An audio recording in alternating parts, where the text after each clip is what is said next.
우리에게 있는 명절이나 추석 때 보게 되면은 민족 대이동이란 이런 표현을 할 만큼 이렇게 차들의 움직임이 고속도로나 또 기차나 또 어떤 사람들은 가족 여행으로 외국을 나가는 이런 대민족 이동과 같은 일들이 우리 주위에 있습니다. 그것이 명절이 되든 아마 곧 추석이 되게 되면은 아마 고향을 찾는 사람들 또 어른들을 방문하는 그 일로 인해서 아마 민족 대이동이라고 할 만큼 그만큼 민족의 이동이 있는 것처럼 오늘 성경에도 하나님이 자기의 백성들을 이렇게 인도해 나가셨던 움직였던 많은 사건들 안에 그 내용들을 구체적으로 성경은 기록하고 있습니다.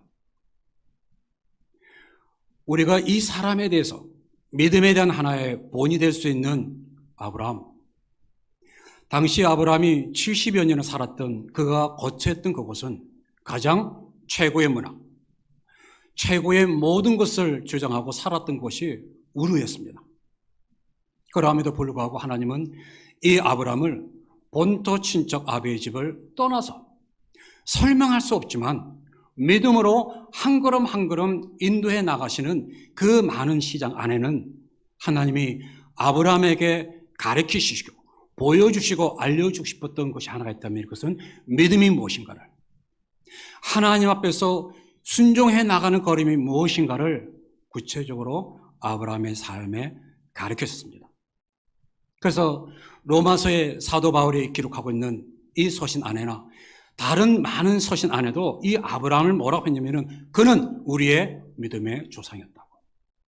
다르게 표현한다면은 내가 믿음으로 그분을 신뢰하고 살아가기 위해서는 우리는 이 아브라함이 걸어갔던 이 길 앞에 직면하지 못한다면은 부분적으로 알 수 있을지 모르겠지만 그 상황 속에 아브라함은 어떻게 그것을 놓고 순종의 걸음을 걸었을까?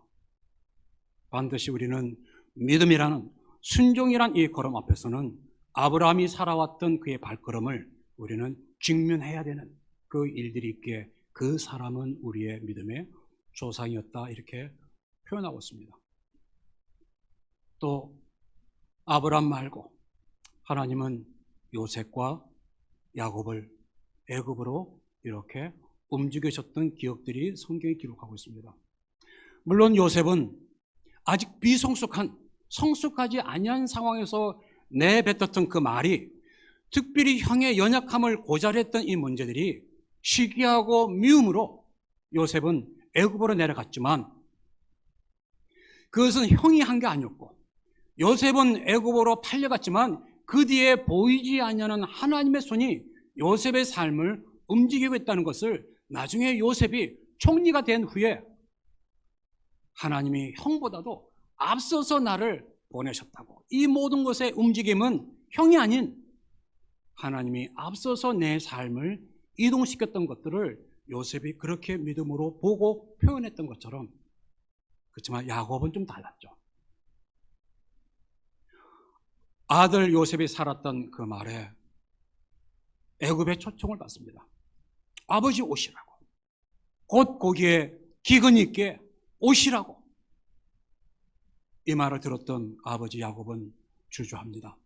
그 주저했던 그 이유 중에 하나는 이곳은 하나님의 언약이 있는 곳, 하나님의 약속이 있는 그 장소를 벗어놓고 애굽으로 내려간다는 그 자체가 야곱에게는 어려움이었지만 또 하나 있다면은 할아버지, 믿음으로 살았던 본토 친척 아비의 집을 떠났던 이 아브라함이 스스로 애굽에 내려갔던 이 문제 앞에 수치와 부끄러움을 바로 앞에 당했던 그 사건을 아는 이 문제 앞에서는 애굽에 내려가는 것을 주저할 수밖에 없는 그 상황 속에 하나님이 야곱에게 나타나서 말합니다. 야곱, 애굽으로 가고자 하는 그 일을 주저하지 말라고, 가라고. 내가 너의 삶을 가나안에서 애굽으로 움직일 때 너 혼자 아닌 내가 할 거야. 너와 함께 나도 애굽으로 갈 것이고 하나님의 그 시간이 마친 후에 다시 올라올 때는 내가 너를 이끌고 다시 올라오겠다는 이 말을 듣고 야곱이 애굽으로 내려갑니다. 물론 야곱이 애굽으로 내려간 것은 기근의 문제로 내려갔지만 기근보다는 그 뒤에 움직이시는 하나님이 하시고자 하는 계획과 목적이 그 안에 담겨져 있는 것이죠. 야곱은 아들 요셉을 통하여 듣습니다. 분명히 바로가 물을 거라고, 살아왔던 삶의 직업이 무엇이고, 이 많은 것을 물을 때 바로 앞에 그 땅을 주실 때는 곧센 땅을 달라고. 왜냐하면 애국 사람들은 이 목축업을 가증스럽게 여겼다. 다른 말로 천한 일로 여겼기에 곧센 땅은 목축업을 하는 사람들에게 그렇게 가장 좋은 땅임에도 불구하고 애국 사람들에게는 이 목축업이 천한 직업, 가증한 것이기에 아무도 거기에 거처를 두는 일이 없는 그 상황 속에 70명의 야곱의 사람들은 곧센 땅에 거처합니다.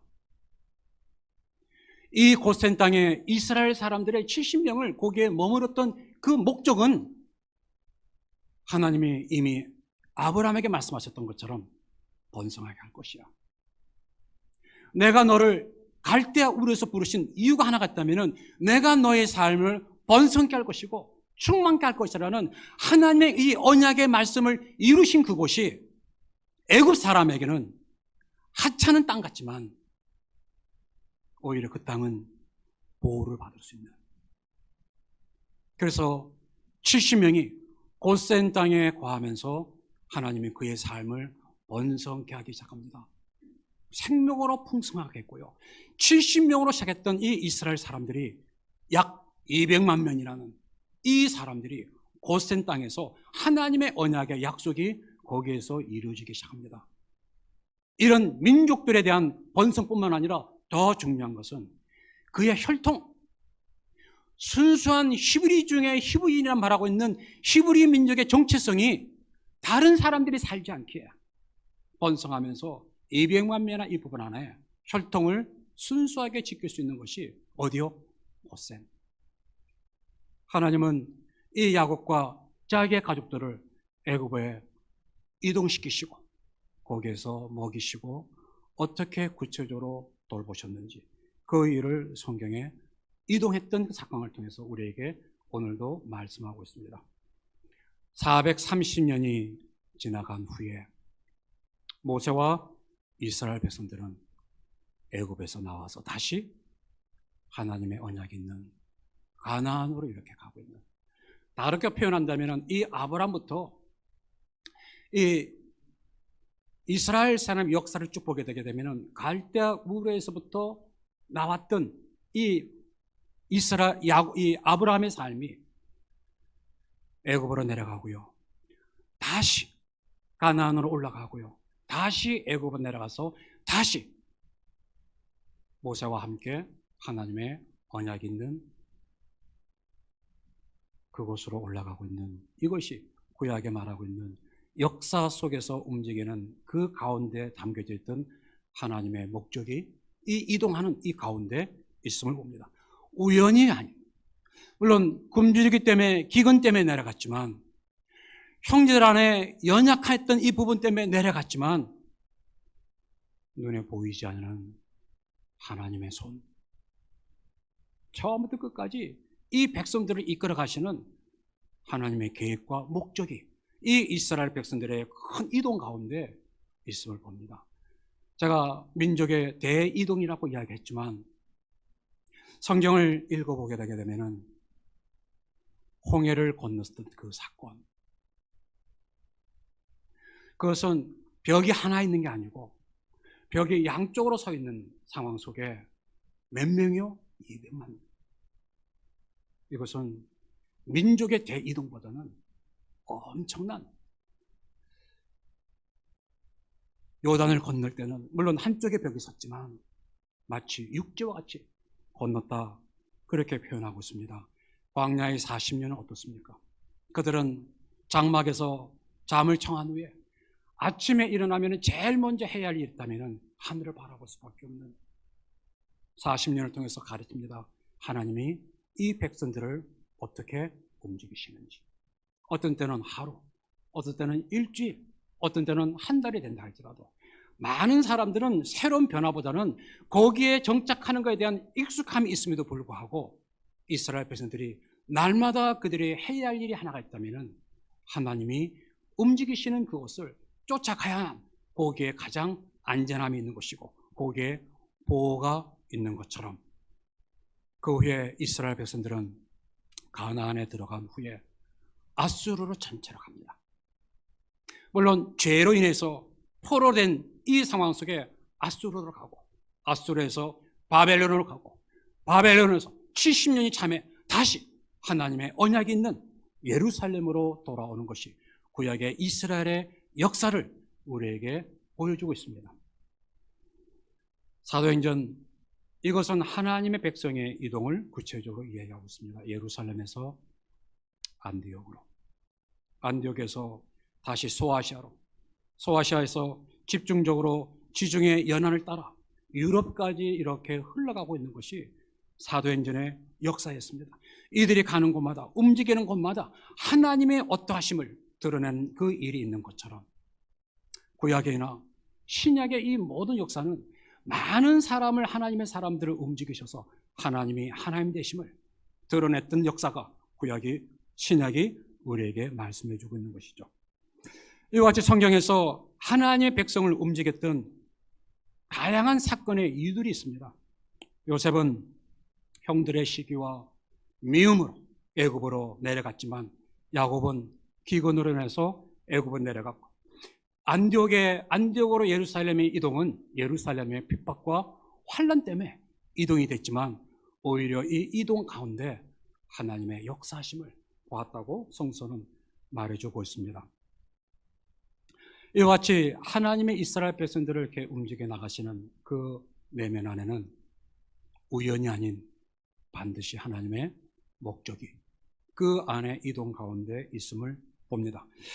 우리의 삶도 마찬가지라고 생각하고 싶어요. 종종 제가 이렇게 삶을 이렇게 이동해 나갈 때 내 삶이 공고해지고 상황과 관계 속에서 어렵고 힘들 때 그때 이동하는 게 아니고 정착하고 싶을 때, 내 삶이 넉넉해지고 편안할 때, 그때가 하나님이 나를 새로운 곳으로 이동했던 그 내 인생의 시간 속에 이렇게 돌아본다면 많은 이동한 가운데 하나님의 내 삶을 다루셨던 이동은 쉽지 않다고 생각합니다.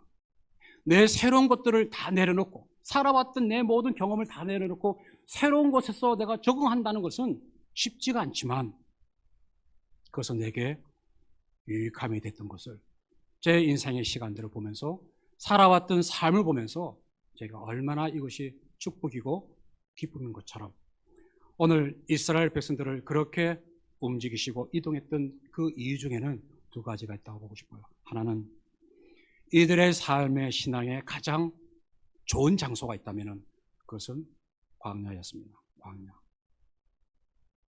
예수님도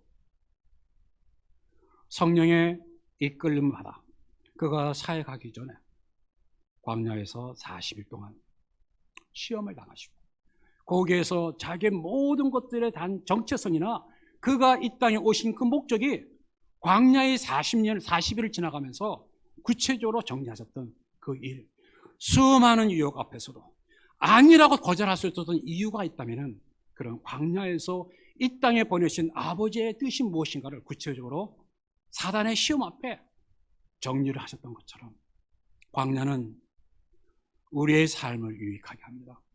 신명기 8장 1절에서 4절까지 보게 되면 광야에 대해서 이야기합니다. 뭐라고 표현하고 있냐면 신명기 8장 2절에는 돌아보라고 너의 인생에 걸어왔던 이 광야가 너의 삶을 어떻게 하셨는지, 광야는 높아진 내 마음들, 고다졌던 내 목을 겸손하게 낮추게 하는 것이 광야입니다. 내 마음을 바라보는 것. 내가 그동안 오랫동안 신앙생활하면서 알아왔던 수많은 하나님의 이 지식적인 것들을 내 삶에 구체적으로 살고 있는가를 살펴볼 수 있는 것이 광야입니다.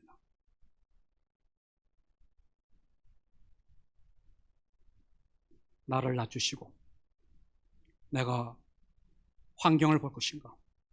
아니면은 하나님의 말씀을 의지하고 살아갈 것인가? 이것을 가리키는 것은 광야였습니다. 야곱은 광야에서 하나님의 꿈을 새롭게 갔습니다. 그는 광야를 지나가면서 철저하게 그의 내면의 삶이 아주 강한 사람으로 굳어지고, 그런 광야를 통해서 야곱이 아닌 이스라엘의 성품으로, 이스라엘의 삶으로 빚어졌던 상황이 광야를 통과하는 야곱 안에 이루어졌던 것처럼 모세도 미디안 광야에서 하나님의 소명을 받습니다. 사도 바울도 다메섹 도상에서 예수 그리스도를 만난 후에 사람과 연합하지 않냐고, 사람 앞에 묻지 않고 그런 광야의 3년 동안 하나님 앞에 있는 그 시간을 통하여 철저하게 친밀함을 갖는, 하나님의 새로운 계시를 받는 그것은 많은 사람이 왕래하는 것, 많은 것들을 누릴 수 있는 것이 아닌 하나님과 홀로 있어야 하는, 광야를 통하여 그의 삶을 새롭게 배웠던 부분들이 광야의 삶이었습니다. 제 이야기를 조금 하고 싶어요. 90년에 아이 둘을 데리고 호주로 들어갑니다. 제가 배워야 할 것이 있었기에, 그 다음에 언어가 되면은 다시 다른 베이스에 가서 훈련을 받고 돌아와서 간사들을 재교육해야 할 그 이유를 가지고 호주로 들어갔습니다. 1년을 살아가는 동안에 저에게 많은 경험이 있었어요. 아무도 제 삶을 알지 못하는 마치 버려져 있는 광야와 같은 그곳에서 그동안 가르치고 말했던, 알고 있다는 이 모든 지식들이 진짜 네 삶에 살고 있는가를 듣고 배울 수 있는 것은 광야였습니다. 1년을 아무것도 할 수 없는, 그냥 내 속에 있었던 마치 거품과 같은 교만한 이 모든 생각들을 다 비우게 내게 된 것들은, 나를 낮추게 했던 것은 많은 동무가 있는 것이 아닌 아무도 알지 못한 그곳에서 홀로 떨어져 있는 이 광야를 통하여 하나님을 신뢰하는, 하나님과 새로운 관계를 갖는 것이 그 1년에 있는 시간이었습니다. 이것을 정리하고 미국으로 들어갔습니다. 1년은 LA 살면서 가자마자 5일 만에 LA 폭동을 경험합니다. 총소리도 듣고요. 텔레비 화면에 나오고 있는 그 가주마켓이나 코리아타운 쪽에 불타는 이 모습들, 집안에 거기에 있는 매연이, 연기가 불나는 것들이, 이 모든 것들이 집에 가득 찰 만큼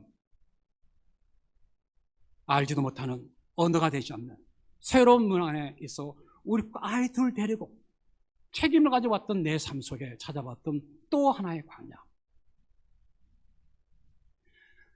내가 알고 있는 경험으로는 이 시간은 넘어갈 수 없기에 할 수 있는 거 있다면은 그분의 발등상 앞에 나아가는 시간이었습니다. 주님, 긍휼히 여겨달라고. 1년을 지나간 후에 뉴욕으로 들어갑니다.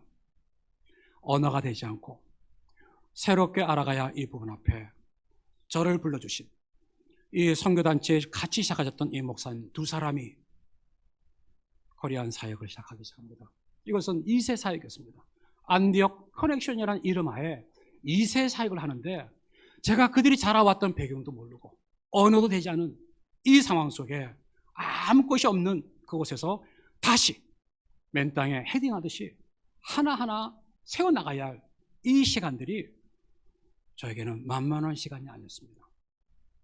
1년을 지나고 2년을 지나고 3년, 4년, 8년이 됐을 때 제 삶을 보니까 로스 목사님하고 시작했던 이 두 사람의 사역이 같이 풀타임으로 일하는 스태프들이 7명이 있었고, 여름과 겨울에 방학 동안에 집으로 돌아왔던 이 일을 돕는 카운슬 아이들이 40여 명이 되는 많은 그리스도의 공동체가 되었습니다.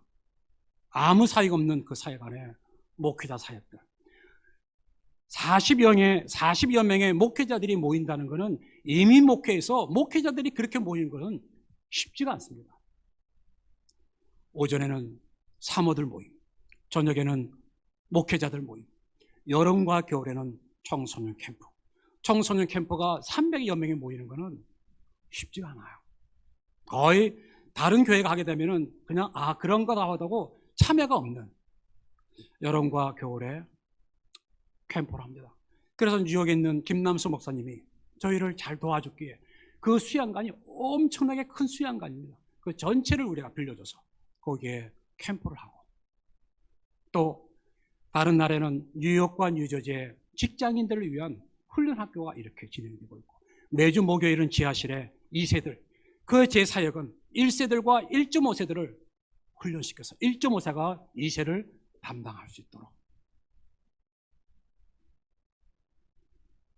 8년 동안에 하나님이 삶을 넉넉하게 주셨어요.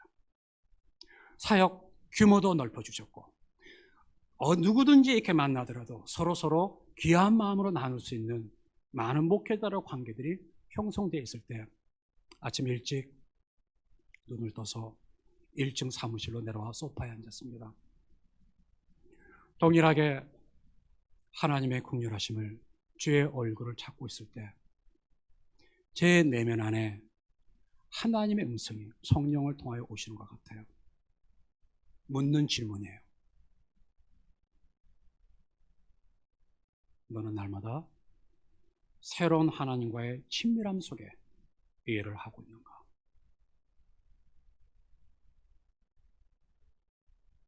웹에서 목회자를 만나게 되면은 이 사람은 안디옥에서 이렇게 사역하고 있다고.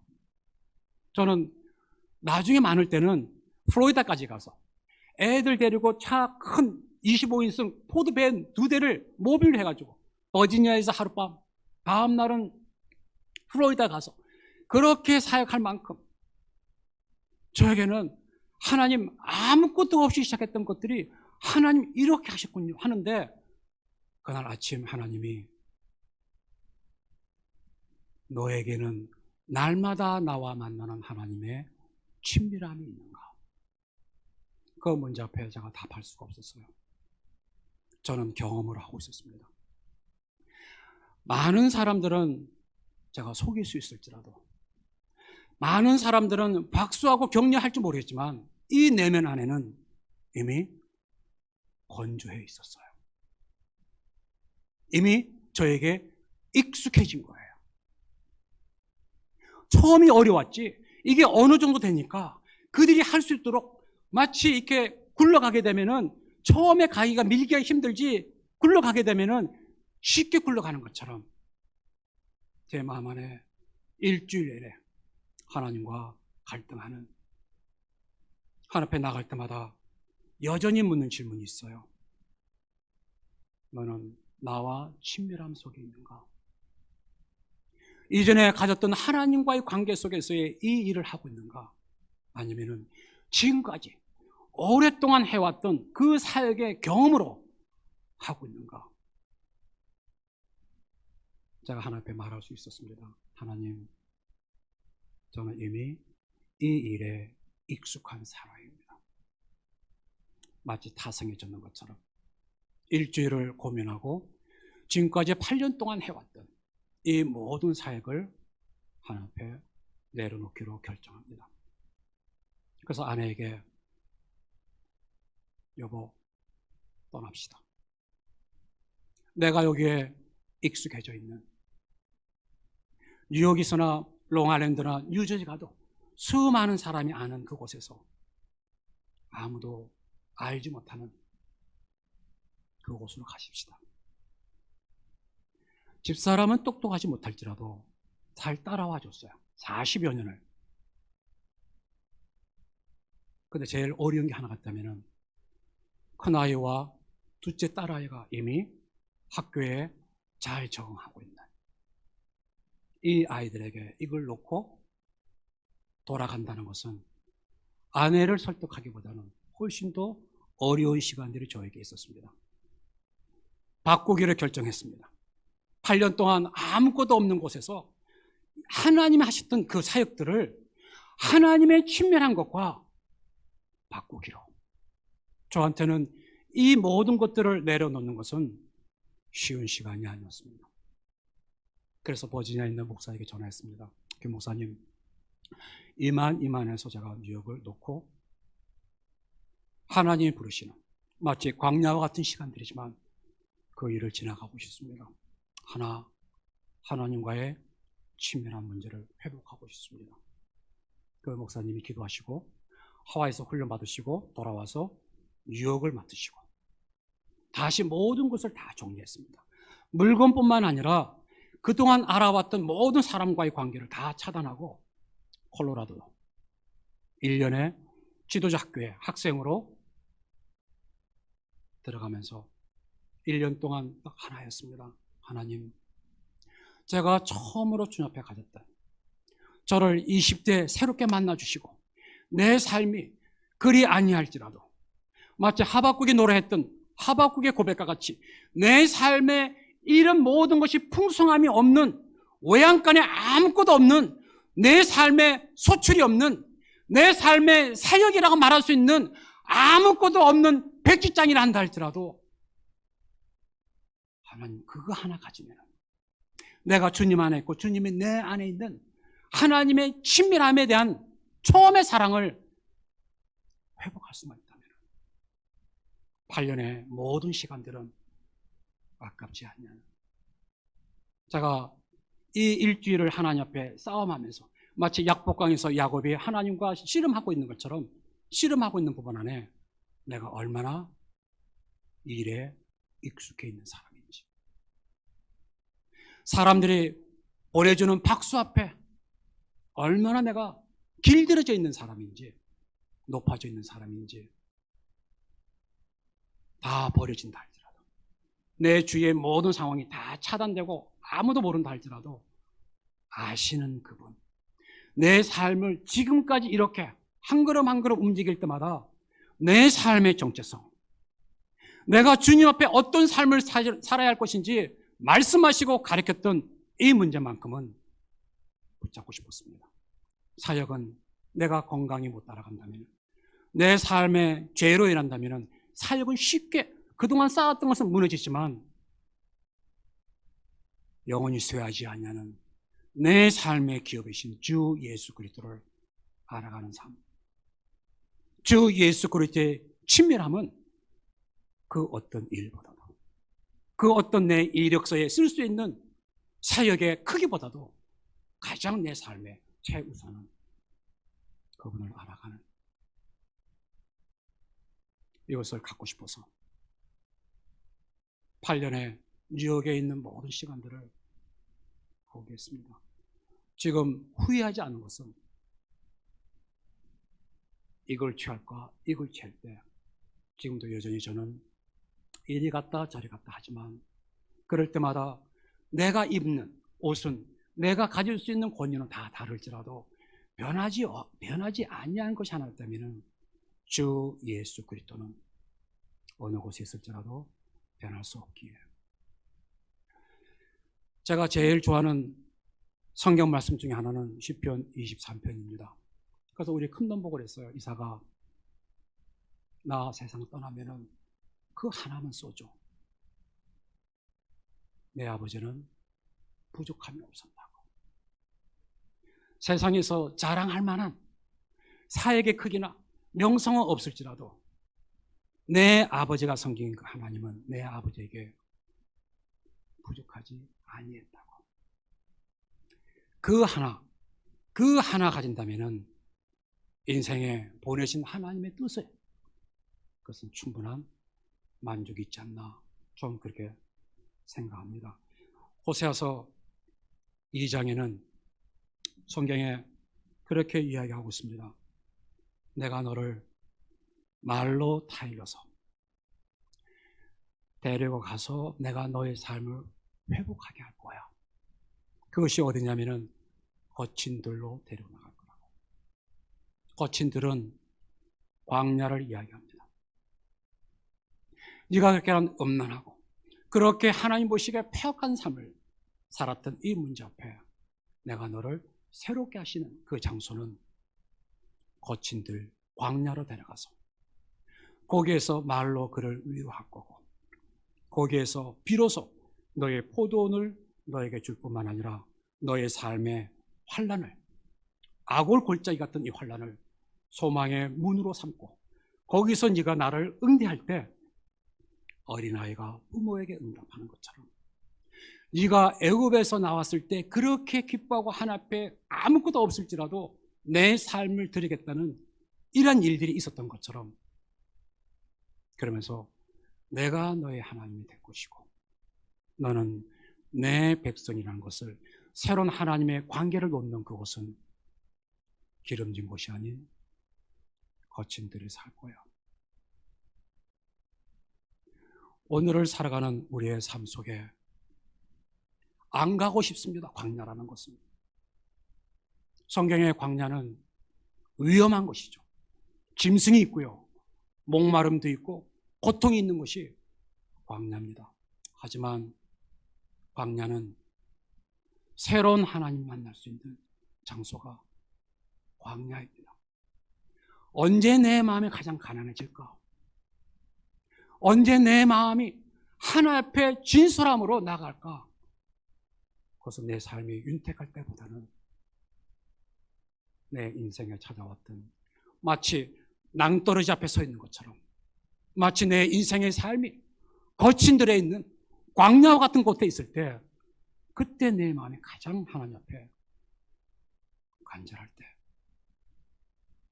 이 광야를 통하여 일로 중독되어 있는 내 삶을 정리하고 하나님과 새로운 관계에 회복을 하는 것이 거친 들 광야에서 하겠다고.